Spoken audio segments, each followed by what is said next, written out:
Mardi 17 mars, Histoire de l'art, HA13, la leçon 1. Donc la liberté guidant le peuple en 1830, ici, qui représente le 28 juillet 1830 au 19e siècle. Donc c'est une huile sur toile de 267 cm sur 325 cm, donc c'est assez imposant. 3 mètres sur presque 3 mètres. Eugène Lacroix donc fait cette œuvre. Elle est actuellement au musée du Louvre à Paris. Elle représente une scène réelle vécue par le peintre, la révolte du peuple français contre son roi Charles X en 1830, qui serait guidé par l'envie de liberté, donc avec la liberté ici représentée, les enfants de Paris, les gamins de Paris, et derrière le peuple. Cette envie de liberté est représentée telle une divinité grecque portant le drapeau français. La lumière de ce tableau ramène toute l'attention à cette femme représentant la République, Marianne. Donc du coup, toute la lumière est autour, derrière, et les gens sont plutôt dans le noir. C'est elle qui est éclairée sur ce tableau.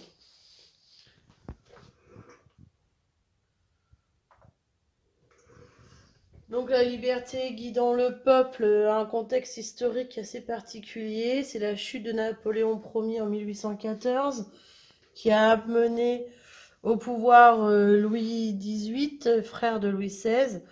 C'est la restauration, un retour à la monarchie en France. Donc ici, je vous ai mis la frise pour arriver à mieux vous rendre compte de la situation.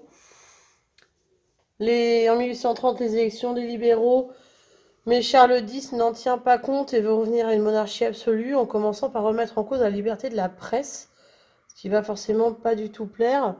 Alerté par les journaux et l'opposition libérale, le peuple parisien se soulève. Des barricades se dressent dans Paris. Ce sont les journées révolutionnaires des 27, 28 et 29 juillet 1830, entraînant la chute des Bourbons. Ce sont les Trois Glorieuses et c'est ce qui est représenté sur ce tableau.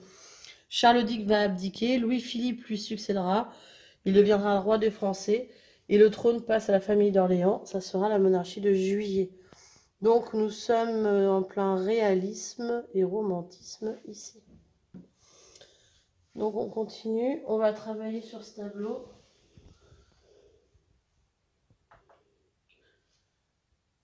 Donc pour ce tableau, que raconte ce tableau? Donc essayez de chercher un petit peu. Quel élément confirme qu'il s'agit d'une scène de combat? Qu'est-ce qui nous montre ça? Quel personnage accroche d'abord le regard? Dès qu'on regarde le tableau, qui on voit en premier? Essayez de décrire cette personne. Avez-vous déjà vu des images de ce bonnet rouge quelque part? À quel moment? Essayez de réfléchir. Que fait cette femme? Qui est-elle? Qui est à côté d'elle? Donc ici et là.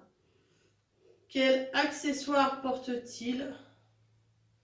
À droite de la liberté, on voit un homme avec une veste noire et un chapeau qui tient un fusil. Qui peut-il bien être? Décrivez le dernier combattant debout. Comparez sa coiffure avec celle du jeune garçon.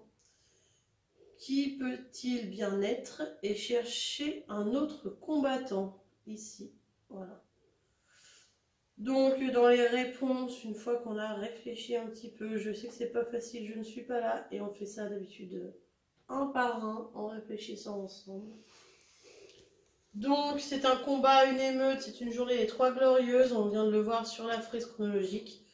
Il y a du fumée au fond du tableau, des personnages armés qui attaquent en enjambant les blessés et les morts qui sont devant au premier plan. Ce que l'on voit, c'est forcément cette femme qui court, elle est vêtue d'une robe ample, tenue à la taille par une ceinture flottante. Son corsage est défait pendant la course, révélant sa poitrine. Elle enjambe pieds nus les planches de la barricade. Elle est coiffée d'un bonnet rouge. Ce bonnet rouge, c'est le bonnet phrygien, adopté à Rome par les esclaves affranchis et devenu la coiffe officielle de la Révolution française de 1789. On en a parlé lors de la leçon sur la Révolution française. Elle regarde ses camarades brandissant le drapeau tricolore du bras droit et tenant une baïonnette de la main gauche. Elle les entraîne au combat, donc la baïonnette c'est ce fusil et puis qu'elle a dans la main, et de l'autre côté elle va avoir le drapeau, elle emmène toute la foule ici et le petit garçon donc au combat. Elle regarde ses camarades en même temps pour les entraîner au combat. C'est la liberté qui est représentée ici. À sa gauche, très près d'elle, il y a le jeune garçon. Il est coiffé d'un béret de velours noir. Ici. C'est le béret des étudiants parisiens. Il a un pistolet dans chaque main, une sorte de sacoche autour du cou. Une giberne pour mettre les cartouches. Voilà à quoi ça sert, à mettre les cartouches de son fusil. De ses fusils. Le chapeau haut de forme de lui ferait penser plutôt à un bourgeois. En réalité, le reste du costume et surtout la ceinture rouge sur le pantalon large correspond à un artisan. Ce serait un artisan qui serait représenté ici. Il porte lui aussi une giberne en bandoulière, ici, pour alimenter le pistolet passé à sa ceinture. Il a choisi de battre avec un sabre. Ici, là. Je ne sais pas si on voit tout, mais c'est pas facile. Il porte lui aussi une giberne, donc voilà. Il porte un béret marron orné d'une cocarde rouge, c'est donc celui-ci. Sa cocarde indique un partisan de... Donc on parle à coiffure avec celle du jeune garçon. Sa cocarde indique un partisan de Louis-Philippe. C'est un jeune... Et cherche un autre combattant. C'est un jeune garçon derrière un tas de pavés. Il porte un bonnet, celui de la garde nationale. Il a choisi un fleuret et un pavé pour se défendre. Donc voilà les personnages que l'on doit repérer sur ce... Ici, c'est pas ce qui est le plus facile, vu que vous n'êtes pas avec moi. Donc, vous avez cette feuille, vous allez essayer d'y répondre, vous prenez votre temps, vous coupez la vidéo, et après je ferai la réponse. Donc je suis le... Mes couleurs sont le... Je suis né lors de la première révolution en... C'est ici. Je représente la guidant le peuple. Je suis aussi le symbole de la République. On me reconnaît grâce à mon Donc, à vous de répondre.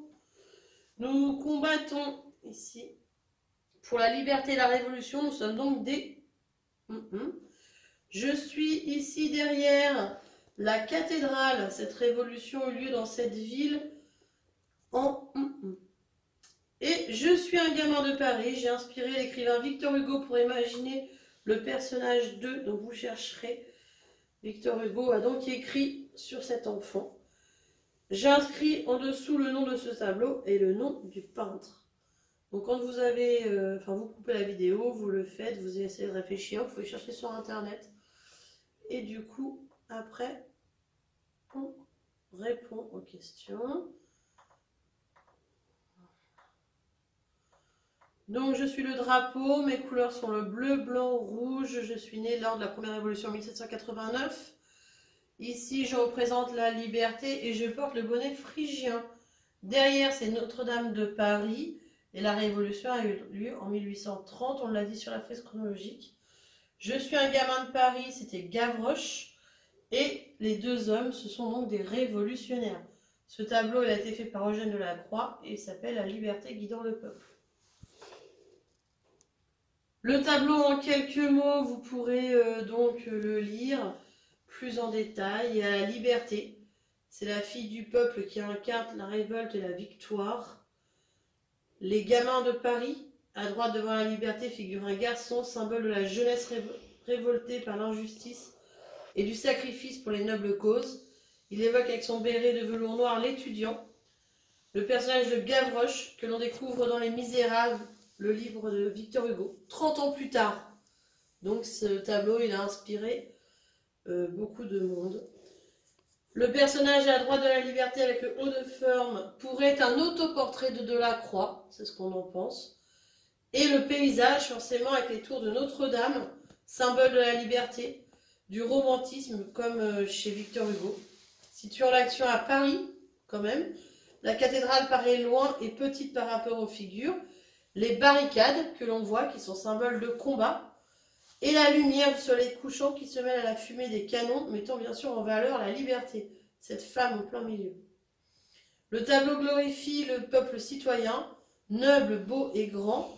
Historique et politique, il témoigne du dernier sursaut de l'Ancien Régime et symbolise la liberté et la révolution de la peinture aussi.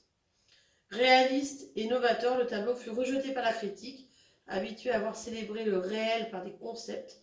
Le régime de Louis-Philippe doit-elle saluer l'avènement, le cacha au public. Donc au début, ce tableau il n'a été vu par personne. Je crois que je vais m'arrêter là. Voilà pour cette première partie de la leçon. Donc faites correctement la petite recherche. Essayez de vous renseigner sur ce tableau. Et on verra la suite la semaine prochaine.